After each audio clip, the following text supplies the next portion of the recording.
Hello ladies and gentlemen, and welcome back to the channel. I am Starco Gaming and we are back with another Dragon Champion video. If you are level 15 or below, make sure to use the promo code STARCO to get a free starter pack. To do so, it is pretty simple guys. You go in the settings, use promo code, and you enter the code STARCO, STARKO. You press OK and you will receive a free starter pack. Hopefully you guys enjoy. So guys, today we're going to be doing another character spotlight. We're going to be following up with another half pig, which is with the dwarfs and half pig that are actually released on the live server. This is the last one we have to do, and we're talking about Saint and Turion. Saint and Turion tournament on live server just ended, so now it is time to learn about this character. Well, these characters, because they're kind of two half pig in the character, and then see if they're good, bad, or ugly. Well, they're ugly and good actually, but anyway guys, let's jump into the roster. Saint and Turion, actually the defender of the half pig, which is pretty awesome. New defender, always useful. Definitely gonna have to adjust the tier list for this character, about actually for all the dwarf and half pig, but that's gonna be coming probably next week. Is going to be the tier list guys update. But anyway, today we're going to talk about this guy. We're going to talk about his skills, his runes, artifact, how to build him, how to play him, and then after that guys, we're going to be jumping into arena gameplay to showcase him a little bit. Well, showcase them is so hard to get used to say them instead of him, man. It is so hard, but yeah, this is what we're going to be doing. We already showcase a full team of half pig mix with dwarf in the previous video. I think it was in the bar and the rail video.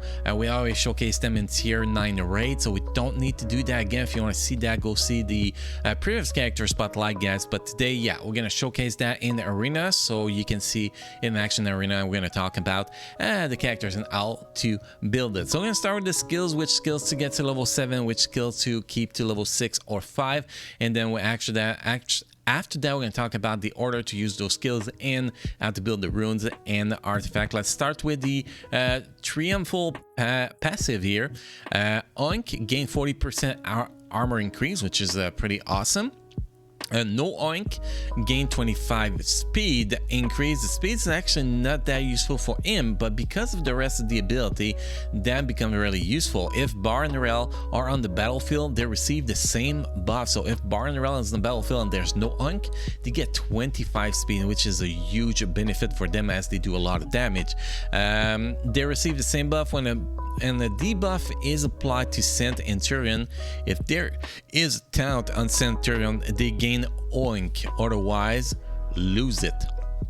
So that's pretty much this ability. Now if you down this ability, I don't see really much difference, because you know you lose, okay, at level 6 you lose 10% more and 5 speed. It's not a big difference. Yes, you're gonna take less damage, but I don't see that as the most important thing. And even if you get this ability to level 5, the difference is minimal. So I have to say I'm fine with this ability to be level 5 if I'm owning this character, because there's not a huge difference. Literally not a huge difference. Yes, you'll take less damage if or go faster if you have level 7, but level 5 is totally fine in my personal opinion. Ability number 3 here, Swine Harry. Remove 2 debuffs from themselves, gain taunt, armor increase, and regeneration for 2 turns, and slow for 1 turn. And this is a big reason why speed is not that important on Sanitarium, because you are going to be afflicting yourself with slow a lot, which, you know, when you apply taunt on yourself, if your taunt does not get removed, being affected by slow is actually very, very useful, because your taunt will actually last longer, which is actually a pretty good thing, to be honest. But still, and that just proved the point that you know, speed on this character is not that important. It's important to actually get that taunt going when you don't have the slow, but once you have the slow rolling on you, that speed is kind of not that important. Anyway, let's keep with the skills here. Recover shield equal to 35% their maximum health, which is actually pretty awesome. And if Bar and Rel are on the battlefield, both gain critical chance increase for 2 turns. That's actually a huge buff for Barn Rail, and they do a lot of damage. If you saw in the previous character, well, in the Barn Rail character Spotlight, guys, they do a lot of damage. So this is actually an awesome buff for Barn Rail. If we actually drop that down here to level 6, you lose that regeneration for 2 turns, which hurts. Well, hurts your survivability, and you lose 10% shield, which I think actually will affect you a lot, because shield can, you know, get accumulated over HP. So I think that shield is very important. So I have to say that if you cannot make this ability in level 7, level 6 is mandatory for this ability, definitely. But level 7 will be recommended, but I don't know again yet if we're gonna prioritize the other 2 abilities first. Let's take a look at them first. So we have the second ability here, Head Axe.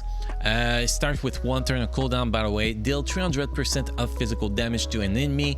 Oink, inflict stun and healing block for 1 turn, where potency can actually come in action here if you have good potency. Although it's a tank, usually you don't have a good potency if you want a tank to have a good survivability. Scent and Turion gain slow for 1 turn. Again, they gain slow if they have Onk, and if there's no Onk, remove 2 buffs from themselves and inflict it upon the target of for the same number of turns, which is actually pretty useful. That's a pretty awesome ability.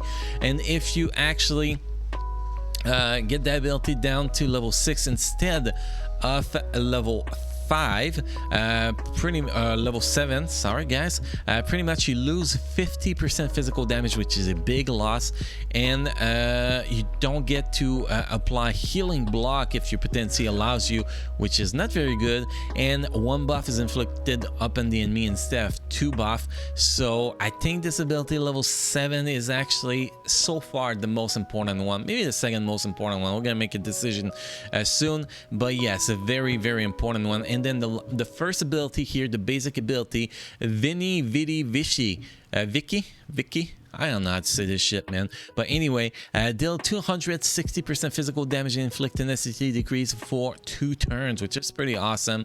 Although the tenacity decrease is not that important these days anymore, with so high potency on most characters. Tenacity may be important for stuff like raid or Gear 12 challenges, but other than that, I don't feel that it's that important anymore. But anyway, that's just me. Anyway, we keep going with that. Onk, if you are an Onk, one random ally's outping is called to assist, which is actually pretty awesome, and no Onk, inflict armor decrease for 2 turns. So this ability is actually pretty solid. Now, if you actually reduce this ability to level 6, you get all the important stuff. You still get the call to assist, 100% chance to call to assist. You still get the 100% chance to inflict armor decrease, and you just lose the tenacity decrease for 2 turns, which I don't believe it's that important. So I think this ability to level 6 is totally fine. So if we categorize them, guys, number 1 ability to get to level 7, in my opinion, I'm gonna go with defensive ability here. The Swine Array, now number 1 ability to get to level 7. Number 2 ability to get to level 7 is Head Axe. After that, no level 7 required on these other 2 abilities, but the most important one to get to level 6 after that is a Vini Vidi Vici, and then you have the passive ability that level 5 is fine. So basically, optimally, you don't have ability 2, 3 on level 7, ability 1 on level 6, and passive ability on level 5. That is the optimal. Now, if you can get them all to level 7, well, just do it, bro. But it's the priority. And how to actually use this character is actually pretty simple. You want to use your taunt on cooldown, obviously, because you want to be taunting your tank. That's your job. You want to use taunt and cooldown. You want to use the second ability when available, and then the basic ability to fill. And sadly, it's one of those characters where it's pretty much use the best ability you have right at the moment, you know, in order 3, 2, 1. It is that simple. Unless you have a buff immunity on yourself, then you might want to do 2, 3, 1. You know, stuff like that. But that is pretty much it. Now we're going to talk about runes and artifact next, guys, which which is actually pretty simple as always. Runes for this character is going to be 6 tenacity runes. You want to have as much tenacity as possible so you can take some beating in arena and battleground and in any other content without getting affected by too many debuff. This is very important. And yeah, so tenacity, 3 set of tenacity. Now primaries, what you want to go is a speed primary on the northeast. You're going to go armor primary on the south, and the northwest you want to go either potency or tenacity depending on where your tenacity is standing. If you have over 100% tenacity, you want to go potency up there. If you have less than 100% tenacity, you want to go tenacity up there. You need a defender with below 100% tenacity is a bad build defender, guys. So if you have other defenders that is below 100% tenacity, well, fix it, guys, unless you only build them for like little baddie for raid. That's a different story, but normally if you're going to use them in battleground or in arena or in any good content, tenacity 100% plus is the minimum. So here we went with potency because we have enough tenacity, which we're going to see in a minute. Now secondary stats, it's pretty simple. We went with speed, very important. Then after that we went with as much tenacity, health, and armor as possible. It's really that simple for a defender. Is you want to have a decent speed, which means 150 plus speed. Don't need to go to 200 unless I don't know, you roll 15 speed at secondary stats on each runes, then okay, you're lucky. But other than that, you want to go at least 3 to 4 speed per gear, per runes. And then after that, you want to have as much health, armor, and tenacity as possible. And shield too, it's actually pretty solid too. Here you can see we have speed, health, armor. Here we have speed primary with health and armor and tenacity, pretty solid. Here we have speed, health. Here we have armor's primary with health, tenacity, and speed, which is actually pretty awesome. This one we have shield primary with speed, health, armor. This is outstanding. And this one potency primary with health, speeds, and armor. You can see the pattern here. We have a lot of stats. We're missing a lot of tenacity though, but because we're running with a 5-star artifact, we're going to show in a minute that we're actually doing pretty solid with that. Now if we actually take a look at the stats, what's the stats that's going to be important here is health. We have 42,000 HP. We have 50% armor on each of them, 50.02% physical armor, 51.95% magic armor. We have 46,300 shield, which is awesome. 153 speed, as I said, 150 plus is what you want on the defender. Potency, we have 58.5%, which is a little bit too low. I think that 60% plus will actually be recommended here, but that's totally fine. And here we have 119.64% tenacity, which is pretty solid. Anything above 100% is a pretty great. Obviously, if you can get it over 130%, it's even better.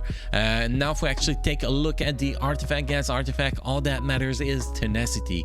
More tenacity you have, the happier you gonna be. And the one I actually pick here is actually pretty good because suffering a critical hit increase armor by 5%, which is actually pretty outstanding. And actually you can be applied that twice per battle, which can actually give you 10% extra armor in the fight. I think that is actually pretty outstanding. So this is why I picked this tenacity rune, because that's secondary, well, that's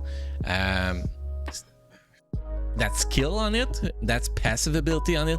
That is why if you get a tenacity rune to 5 stars, you're gonna get 36% of tenacity, which is what I went with. The accuracy don't matter really much, to be honest. Yeah, we're gonna be able to do some extra damage, not get dodged so much, but it does not really matter. It's really about the tenacity here and the passive ability on that rune, which give us 36% tenacity and up to 10% armor per fight. If we get it by critical, it's a lot, which is actually quite useful. You can see here 36% from there and 24% from there, which actually give us a very solid build on those little piggies sent and Turion. Next, guys, we're going to be jumping in arena. We're going to see what we can actually fight today. Might actually go with the copycat team. I don't know. That's a weird one. 2 goblin, I don't know. Can we actually beat down the top late? We should try it. I didn't try that one yet, and the power level is actually not that bad, so let's try this out. let's see on autoplay if our team here is going to be able to do the job. You can watch how my Turion is going to do, guys. Well, how my Turions are going to do, because that's kind of why we are there, but still give you an idea of how this team actually performed as a whole, which is what's important. Now, obviously, when we get more half big release, we're going to be able to switch those 2 dwarves we have in the team for half big and maybe get stronger. But so far, this team is outstanding, by the way, guys. So we're just going to press the autoplay button here, and we're going to see how it goes. And you can see he gets a lot of shield HP right off the bat with that taunt, which is very useful. And unless we get critical hit like crazy, we might be able to get a win here. I don't know. They have 2 defender, which is definitely not gonna help. We did apply that defense down before them, so that's very useful. So let's see how this is gonna go. This is actually a pretty good fight so far. That'll depend on the damage we actually take, and you can see even with high tenacity, we still take a good amount of damage, obviously. Still take a pretty damn good amount of damage, and then boom, this goddamn I forget her name, Zappy. She is pretty damn OP, man. She is pretty damn OP. Those half big and dwarf are definitely going to be the 2 top race in the game. When they actually fully release, that's just going to be crazy. And this team right now with a Goram lead with 2 dwarfs and 2 half big are literally the #1 team in the game, at least on a live server. I don't know if anybody built them properly on the test server. I don't know if anybody built them properly on the live server yet, but you can see the power of those. And just to showcase, I know they are gear 12 and all this shit, but just to showcase them against an other team here, we're gonna showcase a buff team here real fast. Give me a sec, guys. Kid decided to turn the TV up while I'm trying to record. Not very funny of him, but anyway, we have a buff team here laying around. If they let me refresh it, goddamn, rank number 4 just appear on my list for once, man. Okay, there we go. So we have that here. We're gonna obviously we're gonna spend that diamonds here, not diamonds but drachmins, and we are going to do this. You're gonna see the difference. You know, buff even at gear 11 is supposed to be really OP, and you're gonna see how buff just disappear here, guys. It's ridiculous. So half big and dwarf are so goddamn OP, man. This is amazing. This is going to be awesome to actually build new characters are actually worth building. You know, not characters like I don't know, Uncle Ho. That's decent characters, but not that great, you know. See, just one shot the crap out of all of them, man. They're like crazy. Have you ever seen buff going down like that before? I never seen it personally. Even a tier 12 talon cannot do AoE damage to just one shot buff, so that kind of showed the power of this team, to be honest. I can see this team to be the meta team until we get more dwarf or half big to actually get released. Anyway, guys, that is what I wanted to show to you guys today. Hopefully you guys enjoy the content. If you do, make sure to subscribe to the channel for daily gaming content. Also make sure to drop a like on this video to help gain some exposure on this video. And also, guys, if you haven't checked out the other games I cover on the channel, make sure to check it out and use the promo code STARKO for that game too, which is Summoner's Glory. Anyway, guys, thank you for watching. Hopefully you had a good time in this video. Hopefully this video will help you progress into the world of Dragon Champion, and I will see you guys again in the next video. Thank you.